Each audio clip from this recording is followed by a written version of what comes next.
relaxando. Aqui. Pronto, bom dia, irmãos. Vamos aí para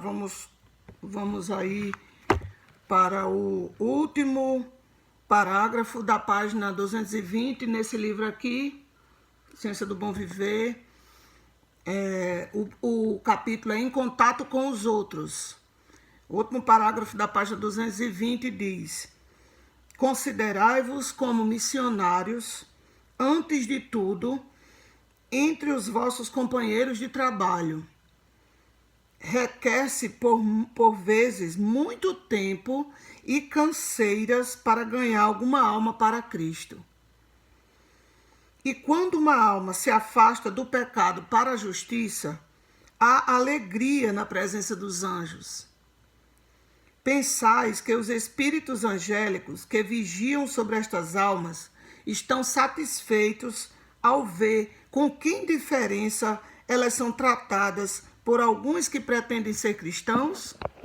Será que os nossos anjos da guarda estão satisfeitos ao ver a indiferença com que tratamos algumas das pessoas que são candidatos ao céu? Se Jesus nos tratasse como muito frequentemente nos tratamos uns aos outros, quem de nós poderia salvar-se? Lembrai-vos que não podeis ler os corações. Não sabeis os motivos que determinaram as ações que desaprovais. Há muitos que não receberam uma educação correta.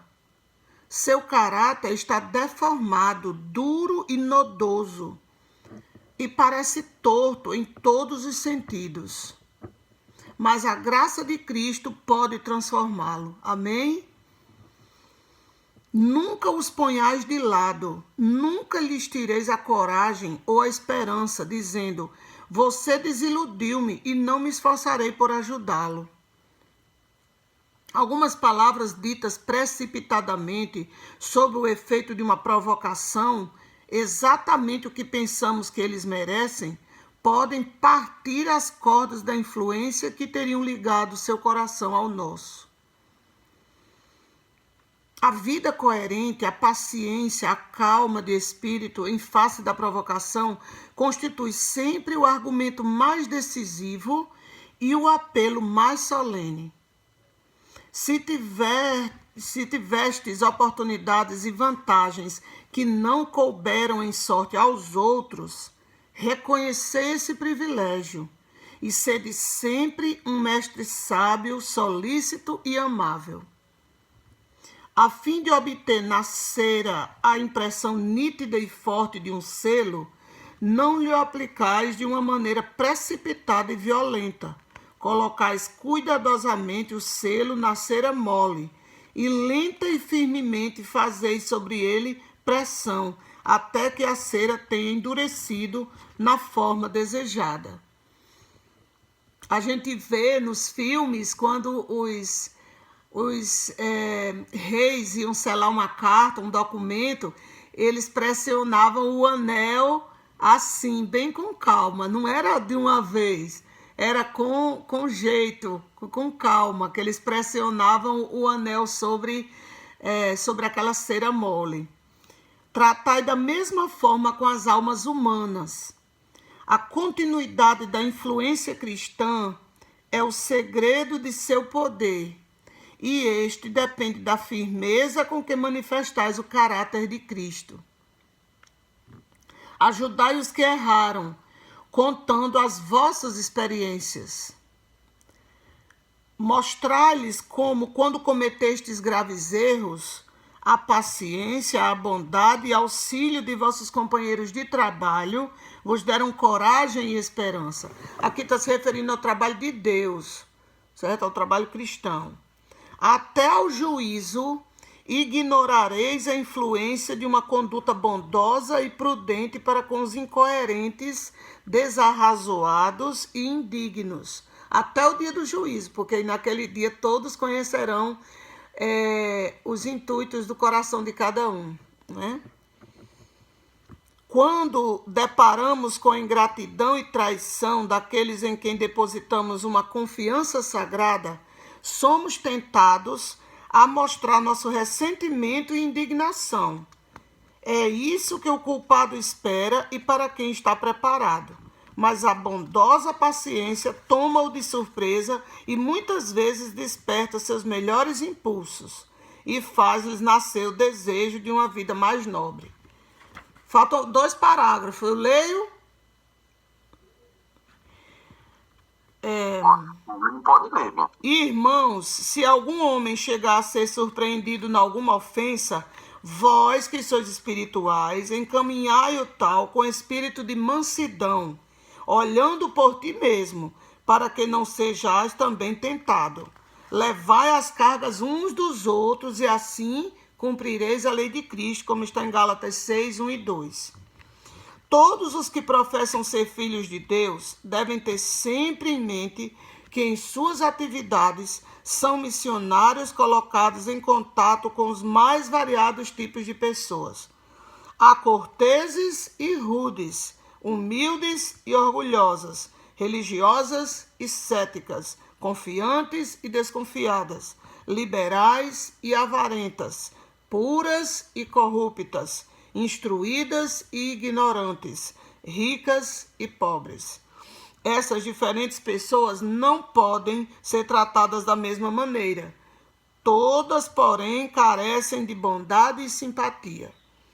Pelo mútuo contato, nosso espírito deveria tornar-se delicado e refinado. Dependemos uns dos outros e estamos intimamente unidos pelos laços da fraternidade humana. É pelas relações sociais que a religião cristã entra em contato com o mundo. Cada homem ou mulher que recebeu a iluminação divina deve derramar luz na senda tenebrosa dos que não conhecem o melhor caminho. A influência social, santificada pelo Espírito de Cristo, deve desenvolver-se na condução de almas para o Salvador. Cristo não deve ser escondido no coração como um tesouro cobiçado, sagrado e doce, fruído exclusivamente pelo possuidor. Devemos ter Cristo em nós como uma fonte de água que corre para a vida eterna, refrescando a todos os que entram em contato conosco. Olhe, que capítulo maravilhoso, né? Que a nossa influência seja uma influência santa, sadia e que possa conduzir pessoas aos pés de Cristo. Que sejamos, então, o bom perfume de Cristo, perfumando as almas ao nosso redor. Que do nosso interior fluam rios de água viva para refrescar a vida daqueles que perecem de sede, da sede de Cristo, de sede da verdade, de sede da salvação. Oremos. Maravilhoso Deus, Pai amado que está nos céus, nós te rogamos, Senhor, que santifique a nossa vida, purifique os nossos lábios. Senhor Deus, que o Senhor pingue uma gota do sangue de Cristo no nosso coração, salpique o teu amor na nossa alma, no nosso ser, para que nós tenhamos sempre uma palavra temperada com sal para falar às pessoas. Que as nossas palavras não sejam de alisar o pecado, mas também que não seja de condenação, porque é pelo amor, é pelo acolhimento, é pelo carinho que nós atrairemos as pessoas, que sejamos firmes ao defender a verdade, mas que tenhamos amor para com as pessoas. Entre a firmeza e o amor, que o Senhor nos dê esse equilíbrio e que a nossa influência seja santa, que ao olhar para nós as pessoas possam ver pessoas a quem elas devem seguir, pessoas a quem elas devem imitar. Que nós possamos dizer como Paulo, sede meus imitadores como eu o sou de Cristo. Que nós possamos olhar sempre para Cristo crucificado, pagando ali o preço dos nossos pecados na cruz, cobrindo os nossos pecados, porque a cruz era nossa, mas ele a tomou em nosso lugar, para que nós possamos ajudar a carregar as cruzes uns dos outros, que tenhamos paciência uns com os outros, que possamos, Senhor, ajudar a carregar as cargas uns dos outros e assim cumpriremos a lei de Cristo. Ajuda-nos, Senhor, a ser uma boa influência a todos que estão ao nosso redor. Nós te rogamos, em nome e por amor de Jesus. Amém.